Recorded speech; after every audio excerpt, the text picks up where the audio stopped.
As the silence stretches beyond what anyone can reasonably endure, it begins to take on a different character.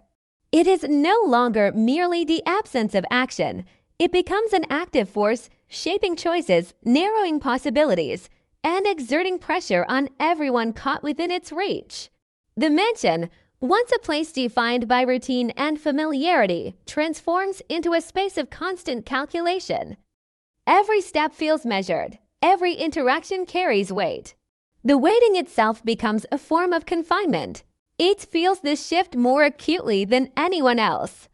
What began as vigilance hardens into resolve.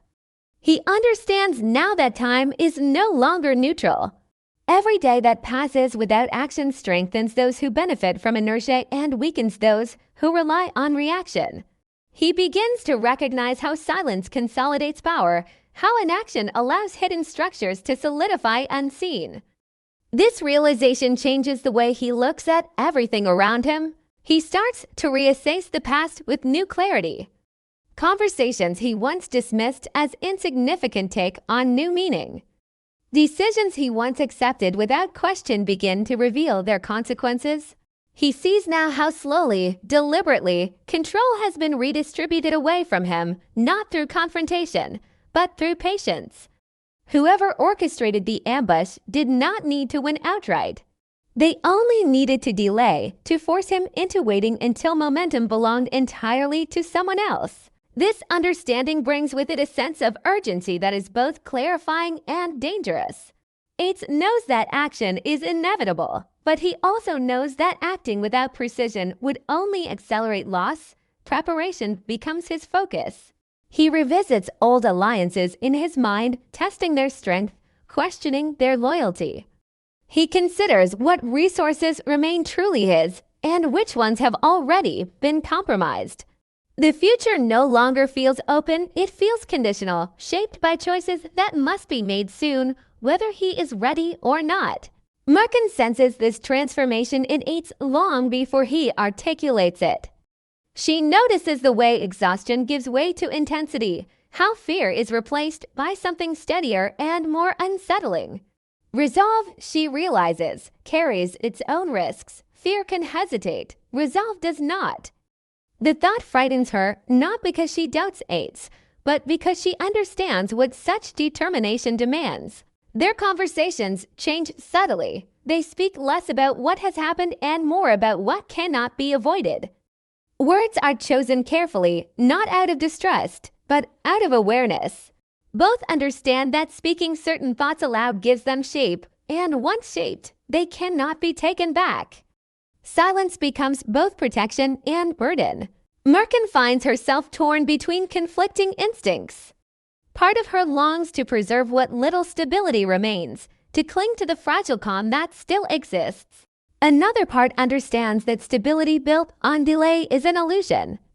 She knows that when action finally comes, it will demand sacrifice not just strategically, but emotionally. Choices will have consequences that cannot be undone, and she will not be able to stand apart from them. As these internal tensions deepen, the household itself begins to fracture in quieter, more insidious ways. Divisions form without declarations. People adjust their behavior subtly, choosing when to speak, when to withdraw, when to observe. Loyalty becomes a matter of positioning rather than conviction.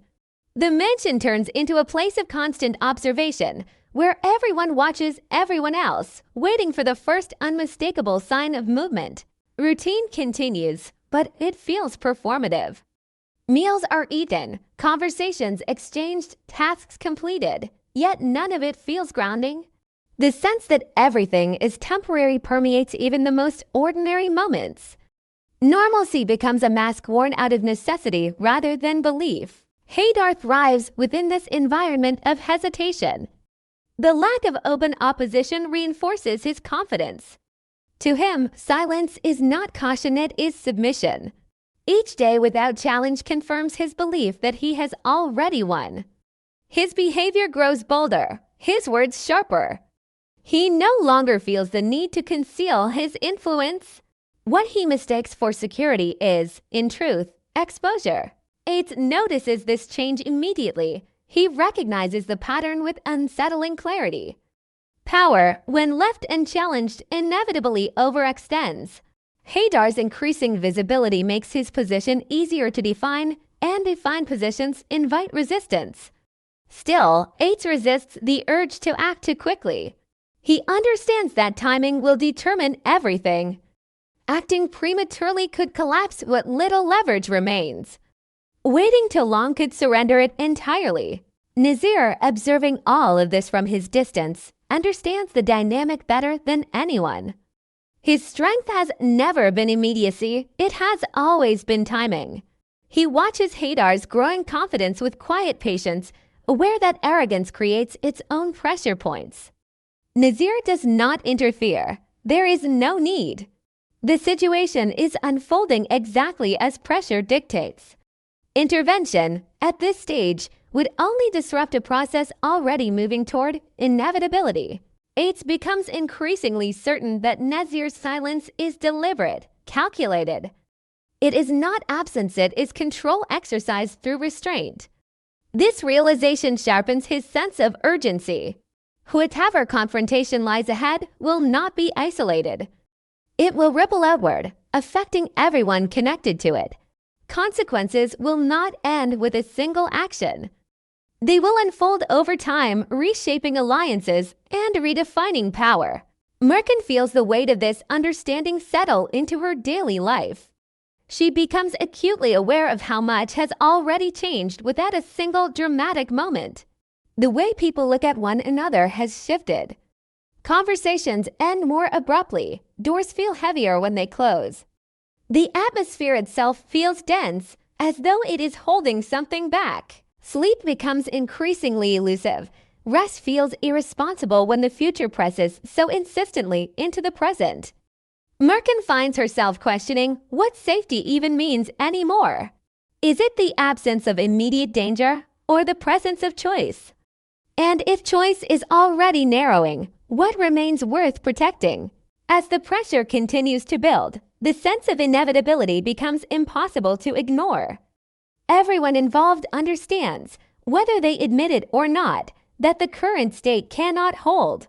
Silence has reached its limit. The cost of waiting now rivals the cost of action.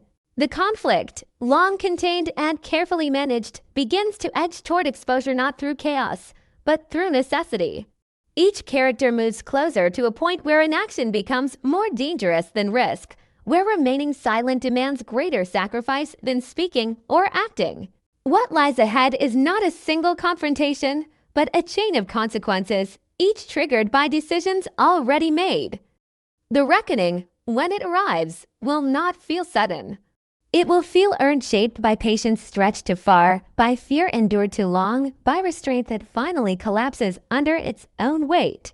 As the tension shifts from endurance toward movement, one truth becomes unavoidable.